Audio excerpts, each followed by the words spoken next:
in terms of your app. I mean, I downloaded the app and it's really cool.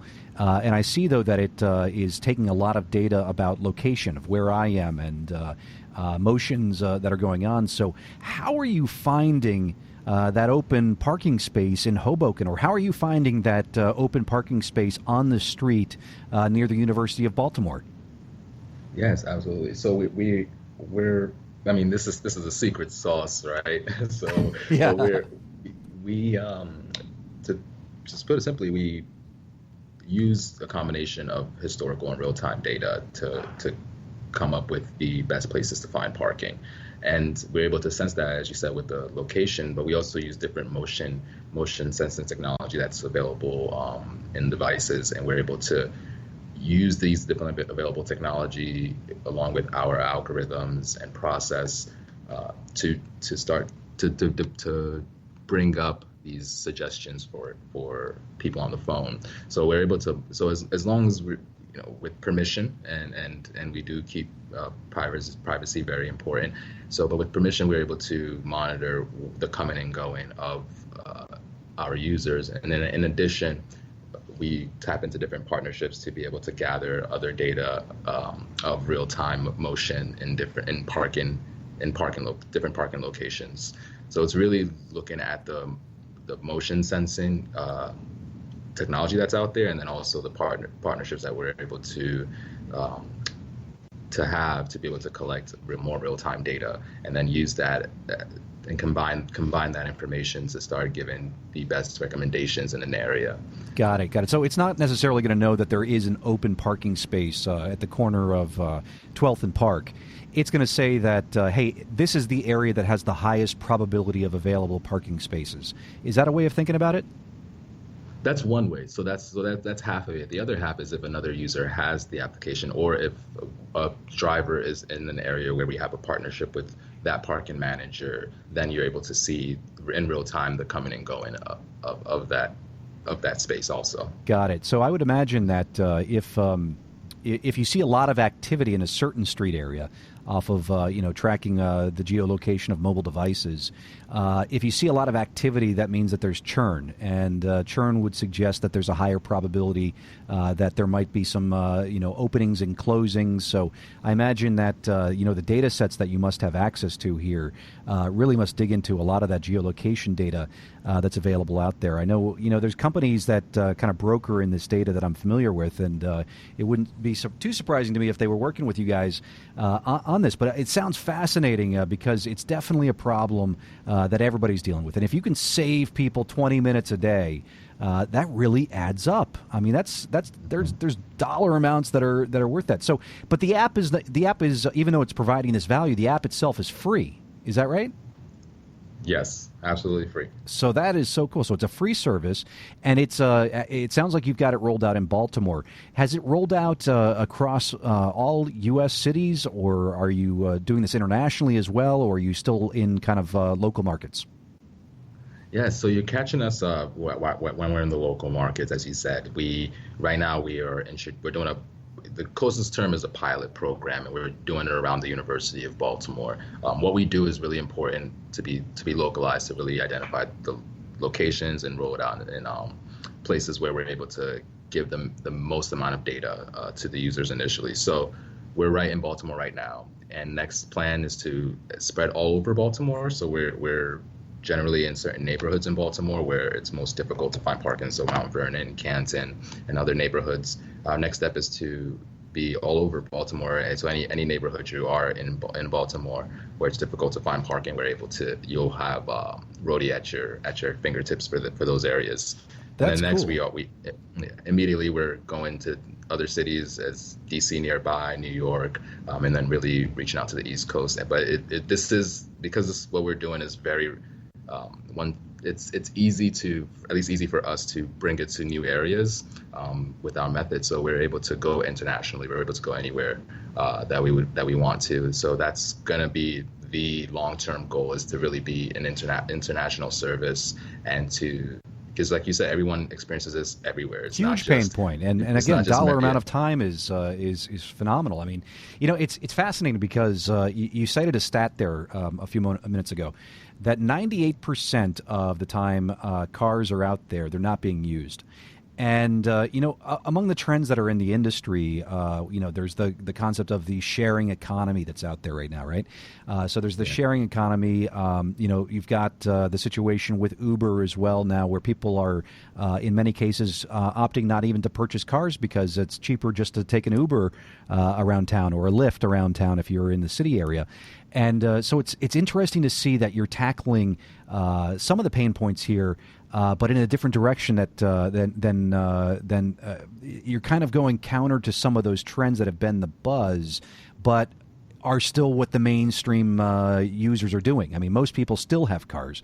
And while there are some on that fringe that are kind of jumping over into living without a car and just depending on Uber, and others that are dealing with the sharing economy with things like Zipcar, it's fascinating that you're trying to tackle that bigger problem. And so in your planning here and in tackling kind of what the regular Americans in this case are doing with still owning their cars, how are you thinking about that trend that's out there in terms of both the sharing economy as well as the phenomenon around people just getting rid of cars and just using Uber?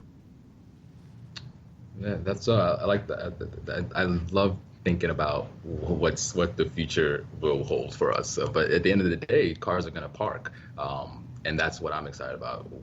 How is parking going to change when these phenomenons really start to become commonplace? So even if we think about autonomous vehicles, or these other trends that are coming about, these vehicles are still going to need to park. It's just that instead of now providing the service for the person, we're providing it for the vehicle. So in the case of ride sharing, instead of providing it for just the driver, maybe we're providing it for these companies to provide to their as a value added. So that's really what we really want to be this value added service for the driver. So value added is you save your time, you save your money, and you save your peace of mind that day.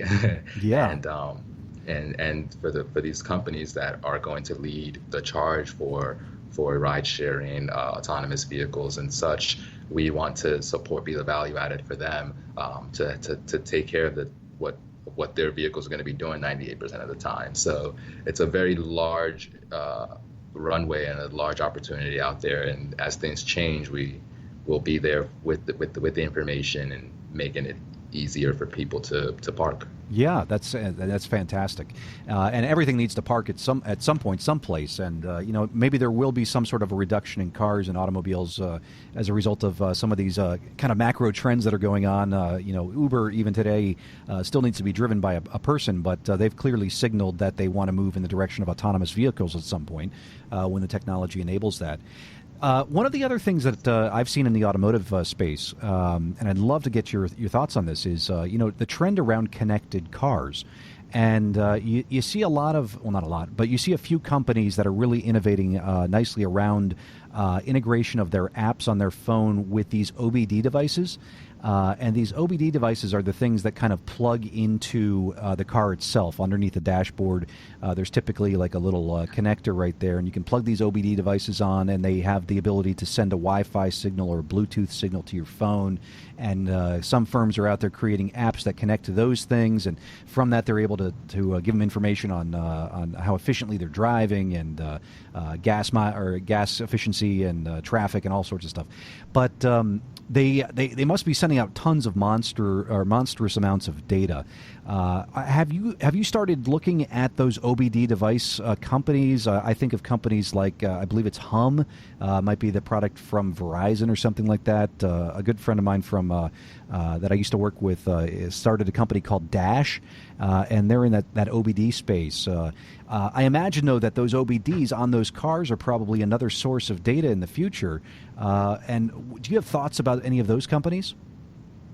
Yeah, so we've actually been speaking to a company similar to and just putting this technology into their smart car dashboard. So many of these smart cars that are coming out have their own dashboards. Many cars are coming out being connected to Wi-Fi, and then you have all these other devices where if your car isn't already connected, you're able to get it connected to the internet. That's a good point, because they're the people that I was just talking about are solving the problem in cars that are not already pre-connected, but they're getting around that by plugging the OBD device into the car itself and leveraging the fact that the smartphone is connected. But you're right, though. I mean, the trend is to have the cars themselves connected. Yeah, exactly. So that is that. Those are definitely opportunities that we're looking at. They're definitely there, and when we're thinking about connected vehicles too, we also have to talk about the real world. So if for us, if the vehicles are connected, are the parking meters connected, or the garage is connected, are spaces connected? You know, how far can connected vehicles or the Internet of Things reach? So that's what we're really looking at as to what else can be connected to these vehicles. And but for today, we are able to we want to start tapping into these different manufacturers and producers of the smart technology inside vehicles. Yeah.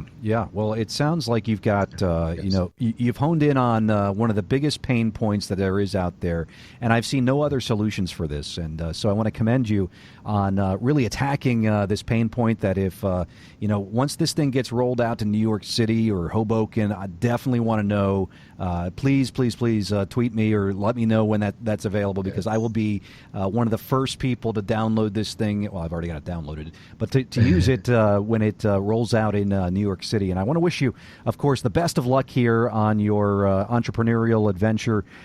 This sounds like a really awesome problem that you're solving.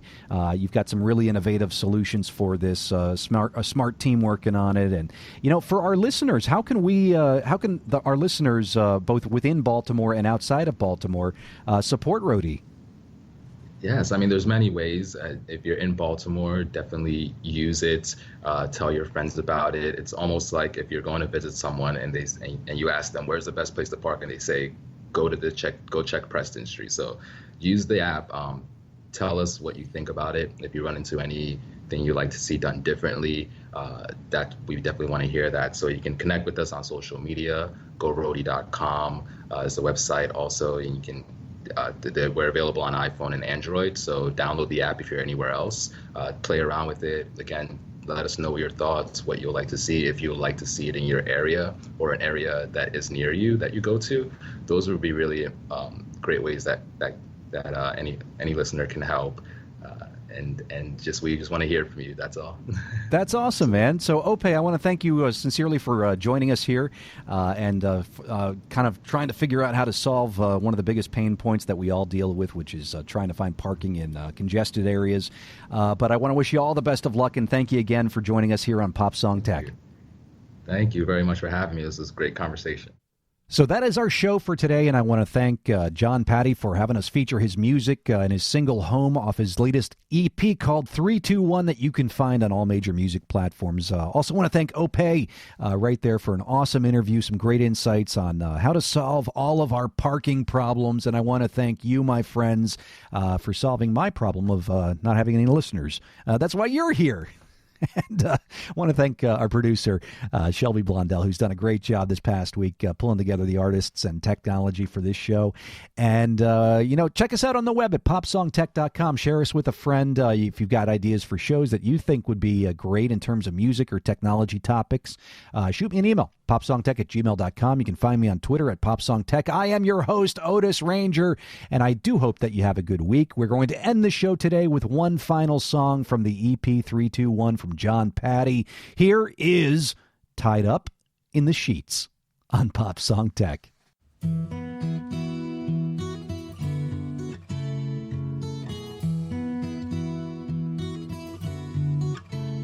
When sparks are igniting hearts and hope fuels the fire, when all our past is found and spring has made its sound. Is this a connection or is it just me?